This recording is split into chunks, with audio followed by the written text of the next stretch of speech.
मध्य प्रदेश छत्तीसगढ़ में कांग्रेस आने वाले समय में सरकार कैसे बनाएगी, इसकी चिंता छोड़कर बीती बातों में ही उलझी है।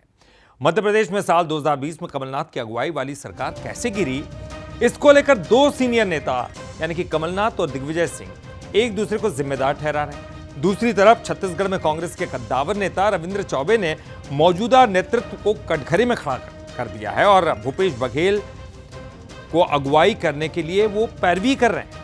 तो ऐसे में सवाल ये उठते हैं कि किस तरह से कांग्रेस आगे बढ़ेगी और सरकार बनाने के लिए कोशिश करेगी, क्योंकि कांग्रेस तो आपस में उलझी है। अगर ऐसी ही आपस में उलझी रहेगी तो फिर विपक्षी दल से मुकाबला कैसे करेगी।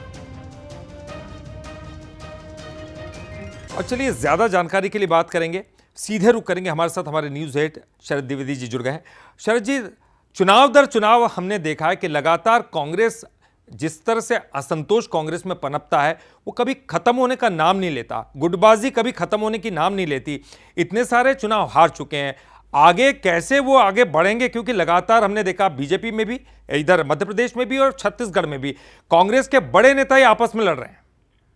देखिए, ये कांग्रेस की एक चुनौती है जिस पर हम कई बार बात कर चुके हैं कि वहां एक बात बोलने की, खुलकर बोलने की एक ऐसी प्रवृत्ति है जो सत्ताधारी दल के नाते तो शायद टॉलरेबल हो सकती थी, अतीत में हुई भी होगी। जैसे मध्य प्रदेश में सुभाष यादव जी और जमुना देवी जी के साथ तत्कालीन मुख्यमंत्री के तौर पर दिग्विजय सिंह जी की तकरार थी। जमुना देवी जी ने तो एक बार यहाँ तक कह दिया था कि मैं दिग्विजय सिंह के तंदूर में जल रही हूँ। इस तरह की टिप्पणियां भी कथित रूप से सामने आई थी। लेकिन ये तमाम चीजें जब आप सत्ता में होते हैं तो बहुत सारी चीजें आपकी छिप जाती हैं, उतनी बड़ी नहीं हो पाती। लेकिन जब आप अपोजिशन में होते हैं तो ये मैसेज जो नीचे तक जाता है कि मध्य प्रदेश में दिग्विजय सिंह और कमलनाथ जी के जो बयान अभी रिसेंटली आए हैं सरकार गिरने को लेकर, जबकि उसकी जरूरत नहीं थी। छत्तीसगढ़ में इसकी जरूरत नहीं थी। दीपक बैज पीसीसी चीफ है, उनका नाम कोई नहीं ले रहा है। नेता प्रतिपक्ष के तौर पर बात करें तो वहां पर कोई नाम नहीं ले रहा है। इसकी जरूरत नहीं है अभी बोलने की कि कौन क्या कर रहा है।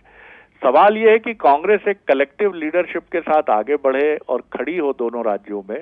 वो बात तो हो नहीं रही है और नेताओं के इंडिविजुअल योगदान या उनकी कमजोरियों पर चर्चा हो रही है, जो निश्चित तौर पर कार्यकर्ताओं का मनोबल डाउन करती है। और जो भी पीसीसी चीफ या नेता प्रतिपक्ष का दायित्व दोनों राज्यों में संभाल रहे हैं, उनके लिए भी ये चुनौती पैदा होती है कि इन परिस्थितियों में वो क्या करें।